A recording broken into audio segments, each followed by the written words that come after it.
I'm singing, follow me, everything is alright. I'll be the one to tuck you in at night. And if you want to leave, I can guarantee you won't find nobody else like me. I'm singing, follow me.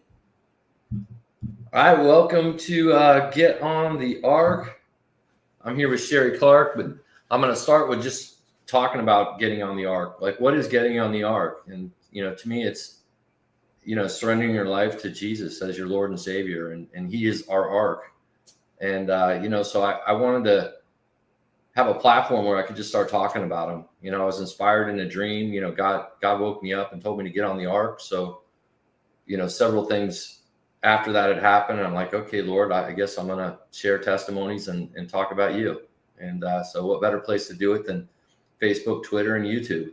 And that's where we go live and talk about God. So, along this journey that I've had, I met a good friend. Her name's Donica Hudson. She wrote the book, Pray America Great Again. And she's working on another book with her good friend, Sherrie Clark.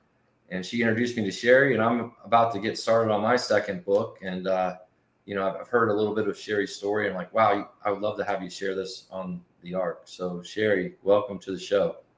Well, thank you so much for having me here. I'm so excited to be here with you. Yeah, me too. So tell us a little bit about your background. I know, how did you become a writer, and how did you get on the Ark? Well, one of those things, like 10 things you may not know about me, but I was with the NYPD. I was a police officer in Brooklyn, and things had just gotten to the point where I'm like, you do kind of look at mortality and the what happens after the fact, and just a lot of stuff. So I have my best girlfriend. She became a Christian, and all she could do is talk about Jesus to me. And I kept thinking, oh, would you stop with this Jesus? And then my dad was an evangelist. He became an evangelist. By the way, I was raised in a cult, but my dad later, we all left. My dad became an evangelist, and he talked to me about God. And so finally I just said, I told my dad, I said, tell me about this Jesus of yours. And he said, well, I'm going to send you a Bible, and I want you to read the Gospels. Well, I didn't even know what the Gospels were, but he sent it to me anyway. And I figured it out, because it had it in there, Matthew, Mark, Luke, and John. So I remember saying, I don't know if you're real, but if you are, I need you to show me. And at that time in the world I lived in, like, I didn't talk to people. I mean, I talked to them, obviously. I was, verbal, but like I didn't share hearts and thoughts and feelings and fears and successes. And it's like I didn't do that. And but I started talking to him. I'd read. It was like rain coming down into dry land. I was just soaking it up as I was reading, and I started talking to him. No one taught me. I was not in a church. I didn't, and no one taught me to do it. And I just did it. And so I just started talking to him, and he knows us better than we know ourselves, and he knows how to get to us, and so he courted me. That's what I just tell people. He courted me. He was patient. He let me talk. He let me say whatever. He knew it anyway. And I remember I'd leave at like 10:30 at night to go to work, and I'd be driving, along, and I just start talking. Well, this is like you would your best friend or a spouse or significant other, whatever. And so I don't know when I actually made it onto the Ark. It was such a gradual thing. But then I came to Florida, and my girlfriend, the Jesus freak. And so she says, you need to get baptized. I'm like, well, why? And so she explained it all. And she said, it's a profession. You profess your faith to the public. And I'm like, okay, I'll do that. So I did. I got baptized and just really started getting into this Jesus thing. And he just took me on a journey, but he made himself real. And I was skeptic, very skeptical. But his patience, his enduring patience with me, asking him questions and then just rattling off because I had no one else to talk to. He won me over. and we've been pretty tight since. Wow. Yeah. Yeah. Yeah. So, along this journey, it's you hear people say that. So I kind of had this very similar experience. It wasn't like a lightning bolt hit me and I, became a follower. It was a gradual transition. I feel he's still transitioning. In fact, I love to use the example of, I really am the clay and he's the potter, and he's building my faith, and it gets stronger and stronger, as we go along. But so when you transitioned out of New York, the New York City Police, and then what inspired you to start writing? Well, they say no one tells a story like a cop. Cops know how to tell the best stories. So, you hang out enough with them, you kind of learn how to tell stories. I love telling stories. I've always been a reader. I'd be in my bedroom, 8, 9, 10. I'm like eating up these books, just reading. And when I was with the NYPD, I started editing the reports of my bosses. Crazy. And when I left, I'm like, don't leave. Who's going to edit our reports? So I edited their reports, and then I came down and, from a family of entrepreneurs, I became an entrepreneur, and, I was getting into write the proposals and all this other stuff. And then I started a ministry called Oasis of Peace for domestic violence victims. And I started writing for the newspaper. Somebody on my board said, well, the Lord said, we need to start a newspaper. And I'm like, awesome. I said, let's get started. And she goes, well, that's the upside. The downside is you're writing it. And I'm like, what? I don't even know what a newspaper is, not newsletters or whatever. And I'm like, I don't know. But I did it. And so that started me. And then I started marketing my services. And I started picking up clients. And then a friend came to me and said, have you ever thought about writing a book? And I'm like, that's a great idea. I'm going to write a book. And so I started, studying everything I could. This goes back where not much was on the internet as much as now. I have all kinds of books, editing, publishing, getting a traditional publisher, how to write a fiction book, how to write a business book. I mean, I had it all. And I just ate them up. And so I was writing my first book. It was going to be the next great American novel. And one of my clients, whose marketing company, came to me and said, hey, I have a client who needs her book edited. Would you do it? I'm like, yes. Never edited a book in my life, but I'm not going to tell anybody no. I would figure it out. And I did. I did a lot of research and studying as I did it to make sure I did the book right, because I've been used to doing articles and content writing. And now this was a book, and so it was different. So she was happy, and it just started word of mouth, and then people would come to me and say, well, I got to like this book, and edited book, and I don't know, how do I publish it? Well, good question. I'll go find out. And that was my next question. So I learned how to publish, and people said, well, I don't know how to write a book. I don't have time. I need somebody to write it. I'm like, I'll do it. And I wrote my first book. Actually, it was about the foster care system. And in that, landed me, because I put so much time and energy is what God had me do, and landed me into that whole book world as well. And it just, and then it got into the marketing, and it was just a whole lot. It was just like my mom used to say, find a need and fill it. She was just entrepreneur. She's like, you've got to find a need and fill it. And that's what I was doing. I was doing what people were asking me they couldn't do for themselves. And I'm like, I'll do it. And so, I've been in the book industry since 2005. So, in a hot minute or two. And that's what got me started. It was just, again, not on my bucket list. It was just a transitioning of everything, and, landed me to where I'm at now. Wow. Yeah. So because you've written several books. Yes. And you've written a book about hearing God's voice. I did. How to hear God's voice. Yeah. So tell us a little bit about that. Well, it's not published. I wrote it. That's a lot of books I've written that I just never published, but maybe I needed it for whatever reason. Well, a lot of people, I think there's people out there that just don't feel that God really talks to us. I've even had people tell me, well, he doesn't talk to his people. I'm like, well, how boring can that be? If you have a relationship with someone and they're the only ones who talk, like that wasn't even logical to me. But I remember going to a church service on a Christmas Eve, and they're getting up there and saying, things like, he doesn't do miracles anymore since the disciples, and talking. I'm thinking to myself, what? So anyway, I thought, well, there's a lot of people out there and they struggle. They don't know how to pray. They don't know God's talking to them and they don't know it. And it's a still small voice. And so I got through working with a client, Andrew Nokayoyo. He wrote a book, Catch and Release the Supernatural. Phenomenal man of God. And his book was so amazing. And there was a miracle that came out of that with my daughter.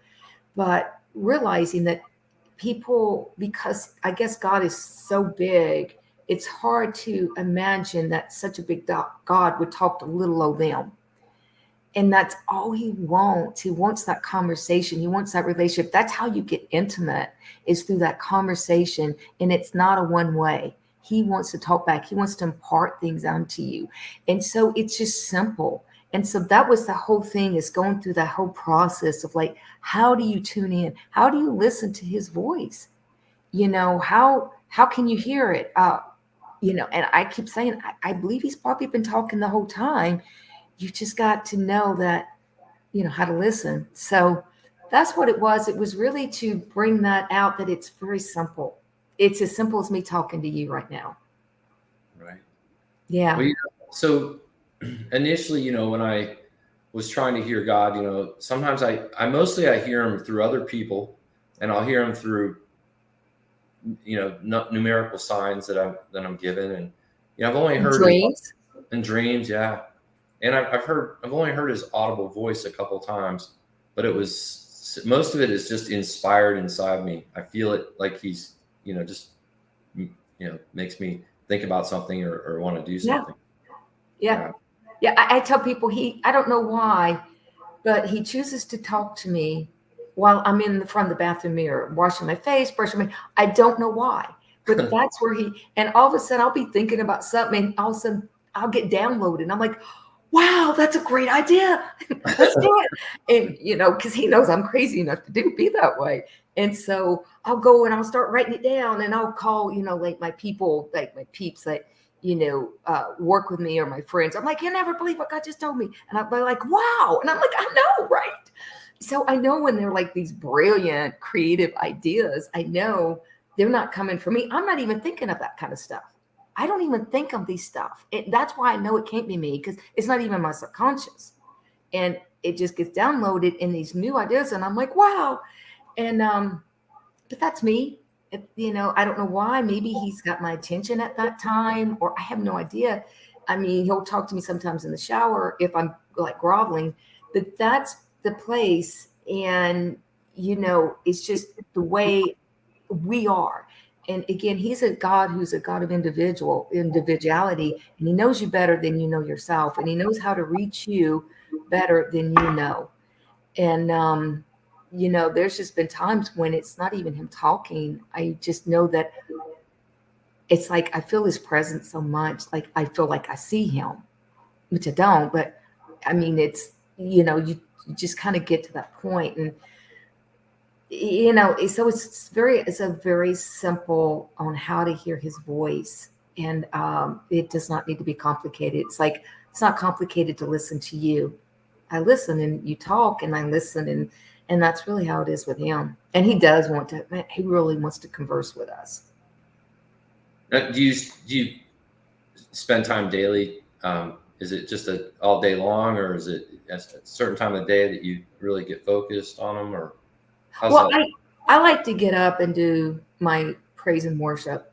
And, I talk to him in the morning, and sometimes if it's like a warring thing, I have to get into the praise and worship thing.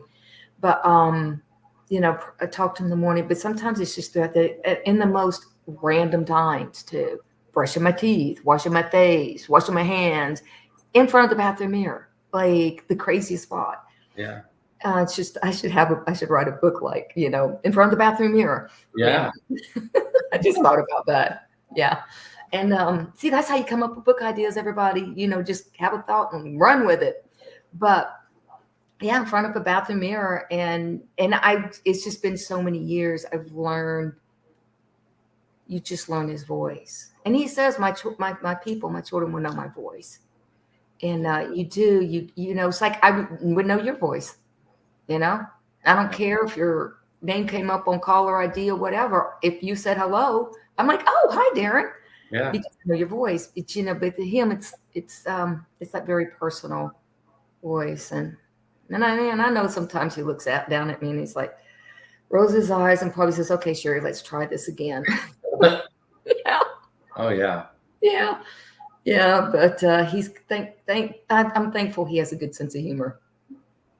Well, you know, the last few years have been, you know, there's been a lot of crazy stuff in the world, and it's, you know, and really, fortunately, I'm glad to have him so he can, you know, guide us through it. But you know, that something brought you or woke you up to what is going on in the world. Was there a moment that you just decided, wow, this is something to look at? Yeah, I started several years back having dreams, and I know when the dream is because maybe I had some spicy food the night before, or it's his. I mean, his dreams to me are different. It's just because of time. It's not that you're expected to know that as soon as you become saved. It's just time and experience of being with the same. What, you know, he's a person, but he's you know, he's God, and having these dreams, and sometimes they're easy to figure out, and sometimes I have to share them with trusted people, and they interpret them for me. But you know, I started having dreams, but you know, I've always worked in some kind of crisis environment, whether it was as a police officer or counseling, you know, rape victims or domestic violence victims, or, you know, working in anti-human trafficking. You know, I've always been there and, you know, seen the underbelly of humanity. And, you know, just knowing already what can happen and now seeing it grow on a bigger scale. And what's happening to this country, to this world, you know, over the past few years. And but you know, you and I have talked, like we pray, and you know, I've got that peace. You know, God has it. I really believe He does. He loves this country. Yeah. It's like, you know, I've heard over the years that, you know, He created Israel out of His love for Israel, but we created America out of our love for God. And so He loves this country. And, you know, I'm of the mindset that, you know, He's got it, but we've got to go through some stuff. We do. And prayer is a huge weapon. The most powerful weapon. Yeah. Yeah. And the praise and worship is huge. And, you know, he's so many ways. And I talk about that in the book about, you know, hearing God's voice. I talk about the different weapons, about the different things to use to hear His voice, because we can hear His voice in the songs, right? In the music, maybe in the news, maybe through a child's voice. You know, we can hear Him. And somebody says something at the right time just when you need it. It's like, how that happened? So, but yeah, you know, seeing, and I'm the kind of person, if you bring something to me and it's logical, okay, all right, let's go with that. Let's see what we can do. But when you bring something to me and I'm sitting there going, you know, am I missing something? Because none of this is making sense. Then I have to stand back and just really scrutinize it and say, there's a problem here, because nothing's coming together. There's no reconciliation in my mind as to what's going on. Looking over. But yeah, I think just seeing what's going on, the dreams being, you know, tapped through my dreams, and like what's, you know, some stuff that's going on. It's interesting. It can be concerning. Yeah. So Yeah. So when did you meet Donica? Donica's a warrior. I mean, she's a prayer warrior, and she's just an awesome woman. When did Yeah, you? I love that girl. How'd That's you connect? we met in August of 2020, and I had her book, Pray America Great, and she had to have it for an event that was coming up. And so, man, we worked on that. I really think night and day to get that done. And her and I, we just hit it off, and we had a lot in common. We got each other, Yeah. One of those things that it just happens, and you just, you click and you bond. And we've been like closer throughout the years since then. And that's how I met her. And her book, Pray America Great. I mean, I loved it. I learned so much because there's a lot of Constitution and Declaration of Independence, things that, you know, I've forgotten. I learned that stuff in school. I didn't care about it in school. I just could not see the relevancy at that point. Yeah.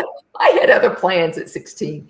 But yeah, so she brought that back into remembrance. And also she taught me a lot through her book. It's a lot of she doesn't just give you the declaration. I mean, she attaches it to what's going on. So it's a really good book. I loved it. I loved working on it with her. And then we carried on after it got published. And we now are working on a project, as you well know, the Trail Saga, about the Cherokees. It's a saga of the last decades, no, centuries. And we're working on that together. Super excited about that. Yeah. Yeah. Yes. So, and again, I met Donica. It was a divine meeting. I met Jeff Sisk, and he's like, "Hey, you want to join us on a prayer call?" And there's Donica, Joy Lamb, and Terry Hasdorf. And I just jumped on the call, and I heard about her book, and I read it, and I was like, wow, everyone should read this book. Yeah, they should. Because it just teaches you. It's a guide. And it's very, very well written. Lays everything out, just lays it out. Yeah. And you're like, I did not know this. I did not know this. I mean, there are things I learned in her book that I use today to talk to people. Well, did you know about this? And just because of her book. Yeah. So it's just a wealth of information. Yeah. Yeah. And it talks a lot about blood covenants, and it does. And I think that's what you guys are working on, the Trail of Tears. It's the Trail Saga. It's going to have the Trail of Tears, the Trail of Broken Treaties, the Trail of Joy. I mean, that's like the three encompassing books. It will probably be more, because it's my goodness, the research that's been coming up. Like, I knew about certain things, but I started researching in depth and finding a lot of sources that collaborated it, and then listening to this evangelist talk about it and apply it. It was just like, her and I were like, oh my gosh, this people need to know this. So it's a historical fiction book, and it covers 17 generations of natives. Cherokee Indian specifically. I'm Cherokee, she's Cherokee. We've got Cherokee blood in us. And so, we both have that passion there. And it is one to bring unity to the country, and to bring healing to this country. And so it's sharing information, some things that people have no idea about, but doing it in a storytelling manner, in a way, because I love storytelling. We talked about that earlier.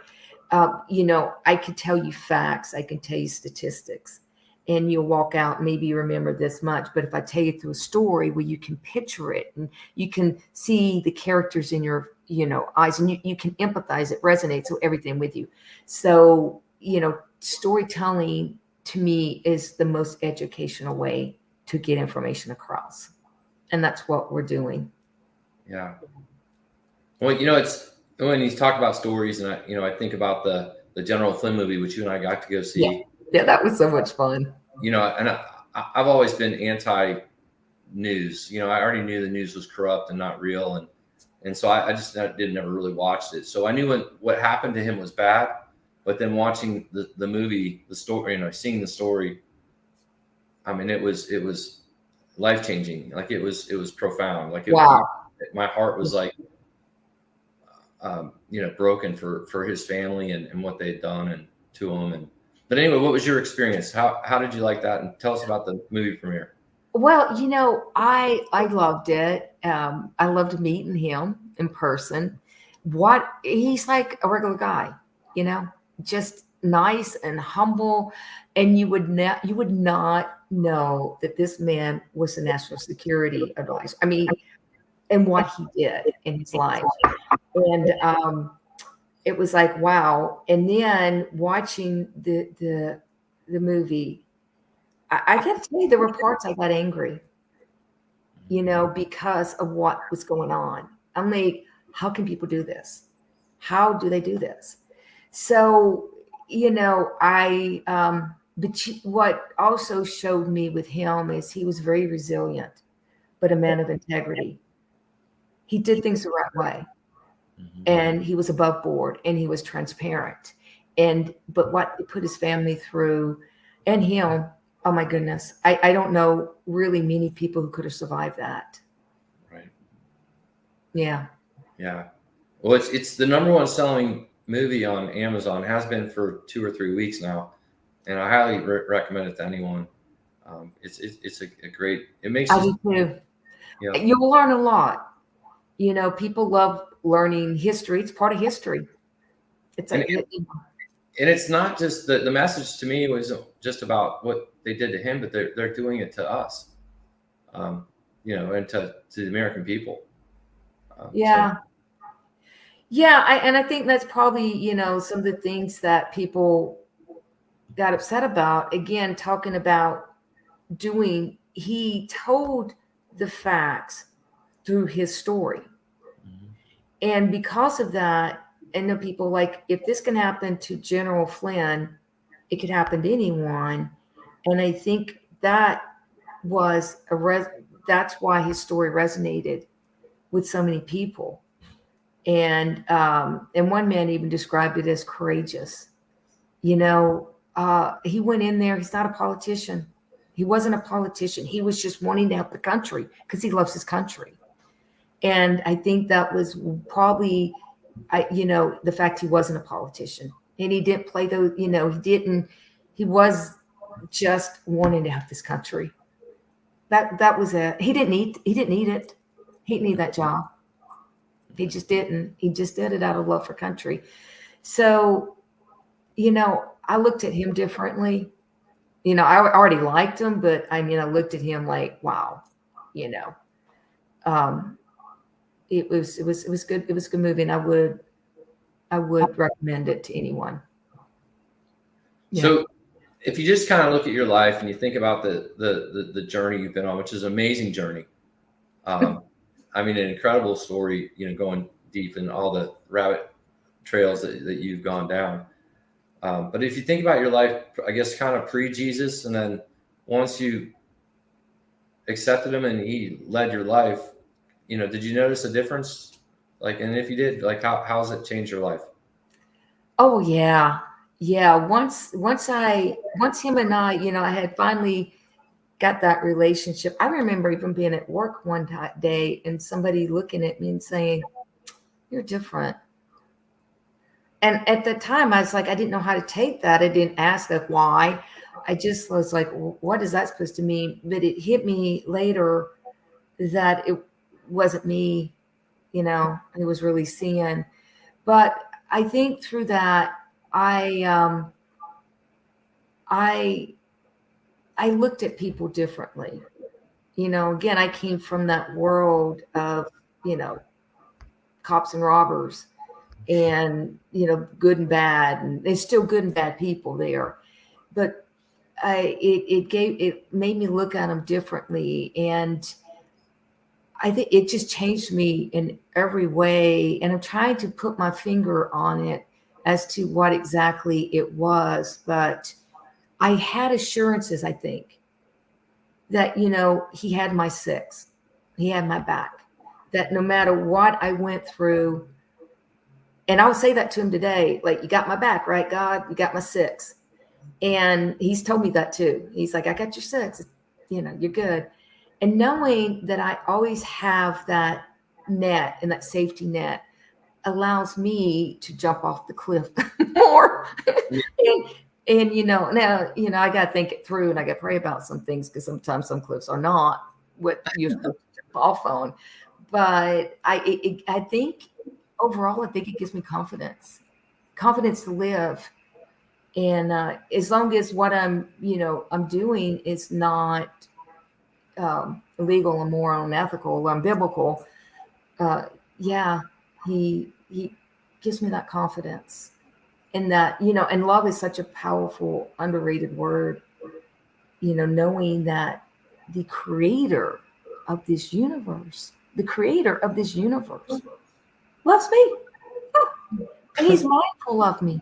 When somebody comes to me and says this and that, and I'm thinking, wow, God, wow, you were thinking about me, weren't you? And that's a very wow feeling. Yeah. Wow. Yeah. So I think overall, it's given me confidence to do what I may not have otherwise done.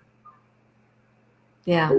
With a lot of the challenges in the world today, and a lot of people that get turned off by Jesus are because they go to a church that doesn't really practice who Jesus is. There you go. That's right. Join the church, don't start a relationship with Jesus. And for me, I couldn't even say Jesus, for a while, until he grabbed me, and now I can't stop saying him. I want to talk about him all the time, but I was kind of embarrassed to talk about him, because I felt like people would make fun of me or would laugh at me or something. But the truth about who Jesus is and what he did for us is amazing. So what would be your message, I guess, to someone, to a message for people that are, not a Christian or haven't accepted Jesus, but they're looking for an answer or solution or something? How would we invite them in, or what would you say to them? Well, I've been there, cult and all. And, my thing is, everybody has a void, because when God created us, he created us with that need to love him and to fellowship with him. And if we don't have it, that void there's going to be that void there, and we can fill it with drugs and alcohol and shopping and eating and sex and all this other stuff. But when he's filling it, you're fulfilled. When you come to him and you start that relationship and talk to him as I'm talking to you, and have that relationship with him, it just fills that void. It's just, he wants the best for us. He wants us to step off those cliffs, and to, not literally, okay, but you know what I mean, metaphorically. And so anyway, he wants us to step off those cliffs and trust him. I have a card that says that something about courage is doing that, is taking that leap, but faith is knowing he'll catch you. And so it's a muscle. Faith is a muscle, and it's something that you work on. And, you just trust him a little bit more and see how he comes through. Sometimes things don't always look the way they do, but just hang in there, because you'll be like ahead of the game. And all of a sudden you look back and you're like, oh, that's why that happened. Now that makes sense. And sometimes we learn our lessons, the best lessons, through those trials, because that's when we learn to trust him. So if you need, he's the anchor, he's that net, he's that, he's the one who just gives you that courage to just fly, and know that he's there to catch you. So just trust him. Just learn to grow in that faith, and see that you'll find the best friend you'll ever have, and that one that will never, ever betray you or lie to you or cheat on you or steal from you.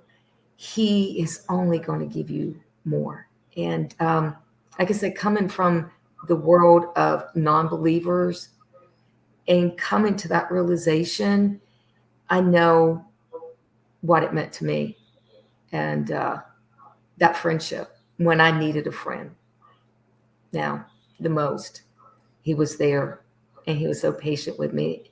And he'll get you. He'll get you the way he knows he can get you. You just got to be willing and open.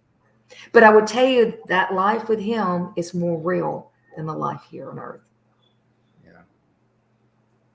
Yeah. I mean, it's to me, it's just unbelievable how my life being led by him has changed, and how much more joy and peace I get as a result of it. That's right. You get the joy. That's really good.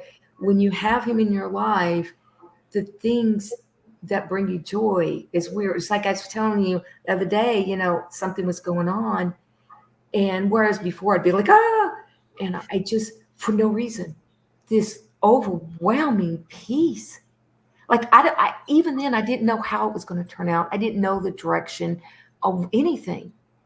I just knew whatever he led me to do, whatever, as long as you know he's leading you, I had peace. I knew it was going to work out. And it was just, I can't even describe it. I'm a writer. I'm a wordsmith. I can't even put it in words, that overwhelming peace that I felt. And I remember I was in the gym, walked out of the gym going, well, it's all good. All good. Thank you, Jesus. And I still, things start working out, and he does everything for our good. Everything. And nothing he does isn't for our good. Yeah. You learn that after a little bit of time, as you look back, like, yeah, okay, God, I get it now. I didn't like it at the time, but I do now. Because if I hadn't done that, I wouldn't be where this wouldn't have happened. I wouldn't have met you, Darren, or I wouldn't have, done this over here, that. And I will tell you, sometimes if you feel that inner peace or that inner voice in you to do something or not do it, follow it. A lot of people love you and well-meaning, but you're the one who has to live out the consequences. But when you follow that, somebody once explained, when you have choices, the one that gives you most peace. There you go. And I remember listening to her, and it was, 20 years ago. And I found out it doesn't matter what anybody else says. As long as you've got that peace, you're good to go. Yeah. Wow. Well, thank you, Sherrie, for being here and sharing, and thank you for anyone watching or that gets a chance to watch this episode. And if you feel like, look, it's time, I'm ready to accept Jesus into my life, I'd like you to follow along with this prayer with me. Dear Lord Jesus, I know that I'm a sinner. I ask for your forgiveness. I believe you died for my sins and rose from the dead. And I turn from my sins, and I invite you to come into my heart and into my life. And I want to trust you, and I want to follow you as my Lord and Savior. In Jesus' name, amen. Thank you for watching. Yeah. Thank you, Darren, for having me. Yeah. It was great. Yeah. We'll have to do it again. Oh, absolutely. Because I know you're working on another book about hearing God's voice with somebody. Yeah, with Donica. Well, no, you. Yeah. That's right. We're working on your book and hearing God's voice, and oh my gosh, I'm so excited about that journey that we're going to take together. I am too. I think maybe because you've already written a book about it, it's going to be really kind of cool how we put it all together. I know. Isn't that crazy that I had already written? I'm talking about 5 or 6 years ago, and I think that was God's preparation for you. Well, I never published it. It's written. It's in my inbox. I have to send it to you, but I never published it. But I think that was my preparation for you. Well, he's precise and always on time, and he never disappoints. He's faithful. Yes. Yeah, Amen. He is. Yeah. All right. Thanks for watching. Come back again. Thank you. Bye.